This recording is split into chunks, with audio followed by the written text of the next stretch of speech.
I'm going to ask this young man. I need a young black man. Would you come up here on the stage? There's a reason I want a young black man up here, because he represents some things that I'm going to talk to you about in just a moment. And so, why don't you take a seat right there? And if you wouldn't mind just taking your shoes off and your socks too, thank you.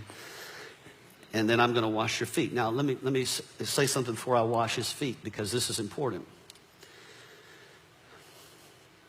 This young man doesn't just represent black America. This young man represents all minorities for this moment right here. What most people don't realize about my race is my race has a hard time getting what's wrong in America. We have a challenge. The great slogan that was spoken at the beginning of this presidential race that got a person elected was, we're going to make America great again. Going to make America great again. When I first heard that, and everybody cheered, yay, I looked at the crowd, and it was predominantly my race cheering for that statement. And I thought to myself, okay, if I'm going to be a Christian, I need to filter that statement through the lens of other races, not just my own. And I'm thinking to myself, here's what I'm thinking. I'm thinking to myself, okay, if I'm a black person, maybe a young black man in America, and I'm thinking through the lens, make America great again, I'm thinking, when was America great for you?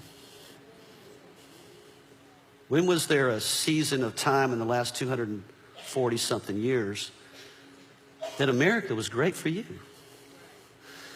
And so, I think about it.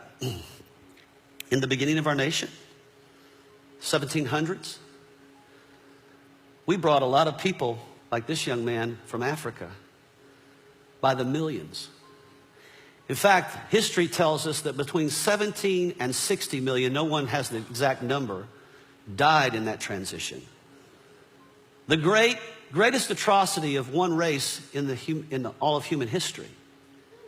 Way bigger than the Holocaust.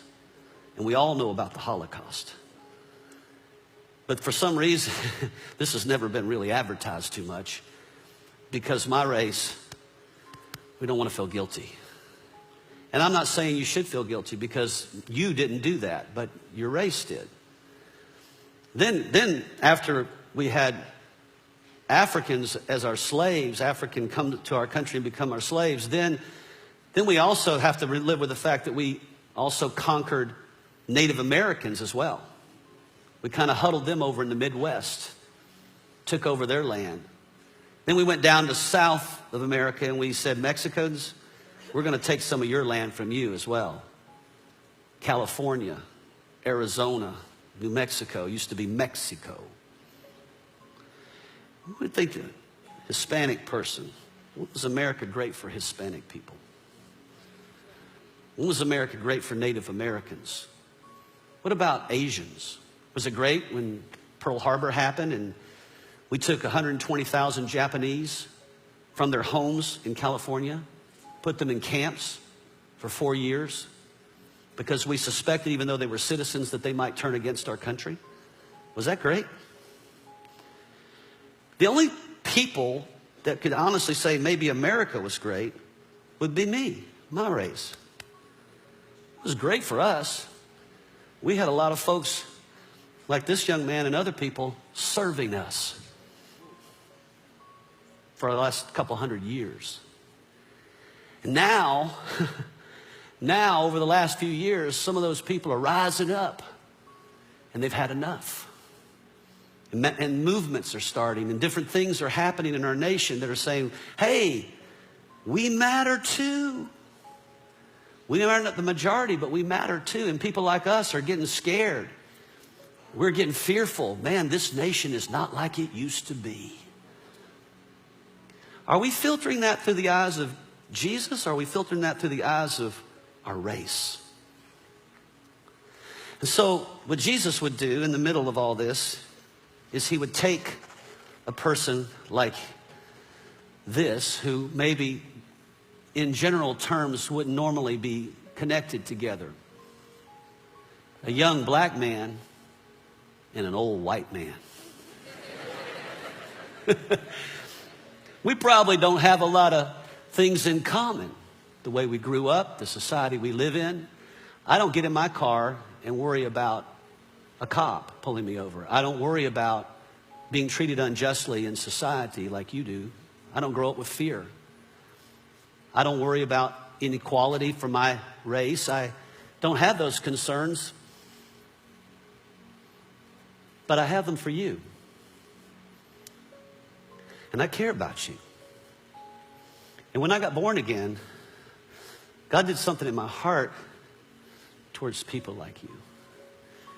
And I started thinking, you know, I can't heal this nation. I'm not a healer. Jesus is the healer. The greatness of a nation is never based on a race or the accomplishments of a race. The greatness of a nation is based on whether or not it's submitted to God. We're not great because of our prosperity. We're not great because we won wars. We're great only if God is in our lives and ruling over us. And we become a nation where God's no longer ruling over us. And that's why we're so angry at each other. And we're fighting with one another, and we're in division over each other. And I can't see our government healing that. I can't see any president healing that. I can't see any leader healing that in society other than Jesus. And that has to start with us in the church. So, Jesus would take one of the disciples and he would wash their feet. He would pour water over their feet because the feet represented the dirtiest part of their body, the lowest part. And you say, you don't have to wash the whole body, just wash the feet. It's the hardest part to put your hands on. Who in their right mind would want to wash somebody else's feet? Yet Jesus did that. And he said, you see how I'm doing this? You see how I'm putting my hands on your feet? What I'm saying by that is I'm trying to get you to see something. You're valuable to me. I'm not superior to you. You are just as valuable as I am. I know society hasn't told you that, and I know circumstances in life haven't told you that, and I know history hasn't told you that, but God says that about you. And you deserve the right as a young black man to grow up without fear. You don't need to be growing up with wondering whether or not you're accepted by another society. God accepts you. He's the great equalizer. When he came to the cross, he came to equalize everybody, to take slaves and make them equal to the free, and make the woman and the man equal, and make the poor and the white equal, the poor and the rich equal, and to make everyone equal. And he says, look, I want you to do this because this is what heals the world. This is what causes the world to come together, is when we serve each other, when I can serve you and you can serve me, and we're not living our life trying to have power over each other, but we're family. You're a Christian, I'm a Christian. You're my brother, I'm your brother. We bros.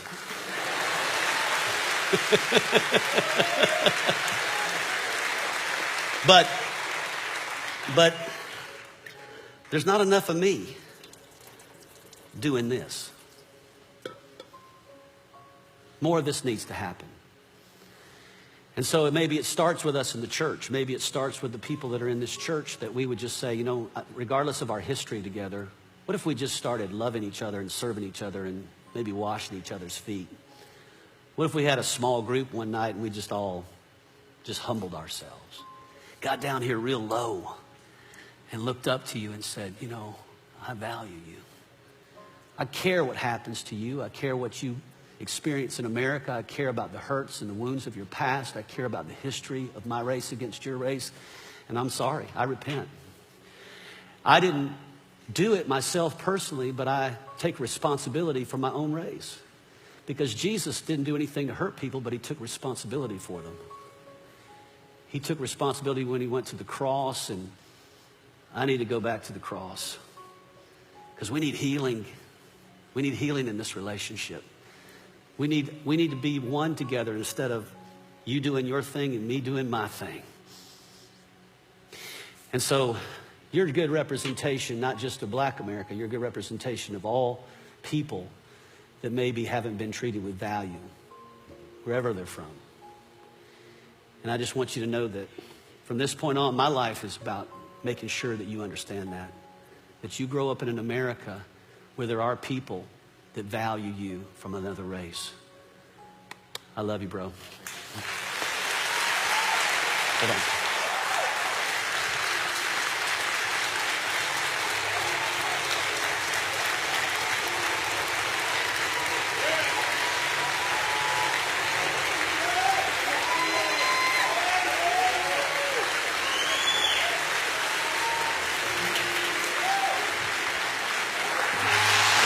Thank you, man.